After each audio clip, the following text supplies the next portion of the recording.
ব্রাহ্মণবাড়িয়ার বিজয়নগরে মসজিদের ইমামকে ওমরা হজে পাঠাচ্ছেন গ্রামের প্রবাসীরা। মোহাম্মদ কেফায়েতুল ভূঁইয়ার তথ্য ও ভিডিও চিত্রে দেখুন বিস্তারিত।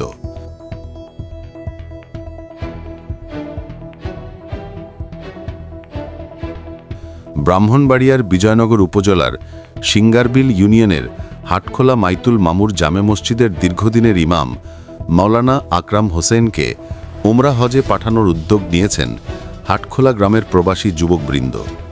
এ উপলক্ষে বৃহস্পতিবার 13 নভেম্বর মাগরিবের নামাজের পর মসজিদ প্রাঙ্গণে এক বর্ণাঢ্য সংবর্ধনা অনুষ্ঠানের আয়োজন করা হয়। অনুষ্ঠানে মসজিদ পরিচালনা কমিটির সভাপতি কাশিম ভূঁইয়ার সভাপতিত্বে ও সাংবাদিক কেফায়েতুল ভূঁইয়ার সঞ্চালনায় উপস্থিত ছিলেন কাঞ্চনপুর হুসেইনিয়া আরাবিয়া মাদ্রাসার মহতামিম মাওলানা রফিকুল ইসলাম, মিরাসানি হাফেজিয়া মাদ্রাসার মহতামিম মাওলানা আহমদ হোসাইন, মসজিদ পরিচালনা কমিটির সাধারণ সম্পাদক বাহার ভূঁইয়া, মসজিদের শতাধিক মুসল্লি ও এলাকার বিশিষ্ট ব্যক্তিবর্গ। উল্লেখ্য, মাওলানা আকরাম হোসেন গত 20 বছর ধরে নিষ্ঠার সঙ্গে হাটখোলা মাইতুল মামুর জামে মসজিদে ইমামতি করে আসছেন। আগামীকাল তিনি ওমরা পালন উপলক্ষে পবিত্র ভূমি সৌদি আরবের উদ্দেশ্যে রওনা দেবেন।